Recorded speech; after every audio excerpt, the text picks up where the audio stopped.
Coach Prime and the Buffs host their home opener against Matt Rhule in Nebraska, and Colorado, they're feeling really damn good about themselves going into this game because they just shocked the college football world by upsetting TCU. Are they going to go 2-0 this week against Matt Rhule in Nebraska, who are coming off a really disappointing performance against Minnesota? Nebraska in this game defensively should hold up much better than what TCU did. TCU's defense looked really bad against Colorado. They couldn't stop a nosebleed. And you look at Nebraska, their defense had a really good performance against Minnesota. Minnesota, they're not really known to be an offensive powerhouse, but they do have a pretty talented offense this year. And the fact that Nebraska's defense played the way they did, despite the fact that they didn't get much help from the offense, should tell you how good this defense is. And this defense is going to have to play the same way they did against Minnesota in this game if they want to have a chance. You look at their offense, they're really good running the football. They got a really good running back. Jeff Sims is better running the football than he is throwing the football by a mile. Colorado's run defense really concerns me in this game. We saw how that interior defensive line was getting destroyed by TCU. Anytime they wanted to run the football down their throats, they were able to. They're going to have to correct that in this game against Nebraska because that's a really effective way that the Cornhuskers could move the football. Hell, you don't got to worry about Jeff Sims throwing any interceptions if you don't give him any opportunities to, if you just run the football. And if you can keep Colorado's offense off the field and keep their defense on the field by chewing a lot of time off the clock, that benefits you if you're Matt Rhule. But if this ends up becoming a high-scoring game and Nebraska has to go tick for tack with Colorado, I don't think they're going to be able to do so. They don't have that talented of a team. They don't have a lot of depth. You don't really have a quarterback that has shown you the ability to consistently be able to beat defenses with his arm. Colorado is a 3-point favorite in this game, and it's probably because Vegas still is on the fence about how truly good Colorado is. And if you're somebody who still isn't sold on Colorado, you're probably saying, last week was a fluke. Can they do it again against Nebraska? I'll tell you this. Colorado has a lot of advantages in this game that Nebraska doesn't have.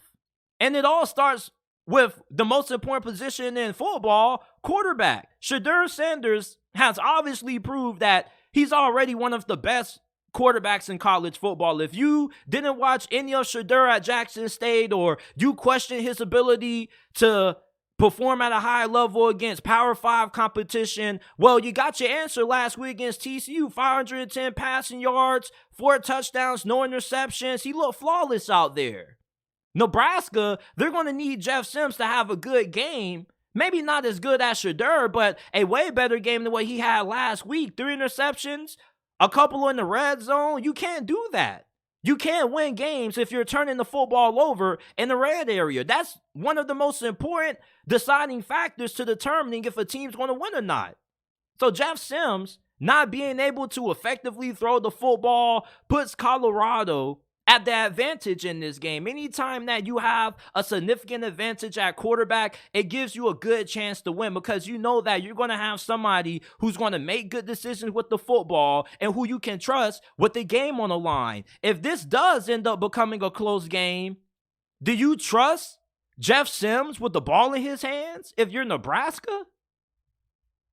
I think Colorado offensively, they match up really well against Nebraska. They got some really talented receivers, Xavier Weaver, Jimmy Horn Jr., Travis Hunter. There's a lot of star players on this Colorado team, and that's what a lot of people don't mention when it comes to Colorado. They may make it seem like they don't got a great roster, but they may not have a super deep, talented roster, but they do have marquee players who are good enough to impact the game, like Travis Hunter, Deion Sanders, and those are the big difference makers that Nebraska is kind of lacking compared to Colorado. You got 2 new head coaches, Coach Prime with Colorado, Matt Rhule with Nebraska. Both are looking to get their programs into national championship contention. And it looks like Colorado may be the more talented team on paper. And I'm going to take them to win this game. I think they're going to win this game by a pretty big margin. I'll take them 38-17 to win this game. I don't think that Nebraska has too much talent on offense to really be able to stretch the field against Colorado's defense the way TCU was able to do. I don't think their offensive line is going to be all that great. And even though Colorado doesn't have a good defensive line and their run defense is probably going to struggle against Nebraska's rushing attack, it doesn't really matter if Colorado is going to be able to be putting points on the board in bunches. And anytime you're going against a high-octane, high-flying offense, you got to be able to throw the football, because running the football only gets you so far until you need to score points fast and you need to score them in bunches. I just think that Colorado is a better team. They got the better quarterback. They got the better coaching staff at this moment. There are people who are really skeptical about the hires that Matt Rhule has made, especially with his offensive coordinator. I think that Colorado is going to win this game, and they win it pretty convincingly in their home opener.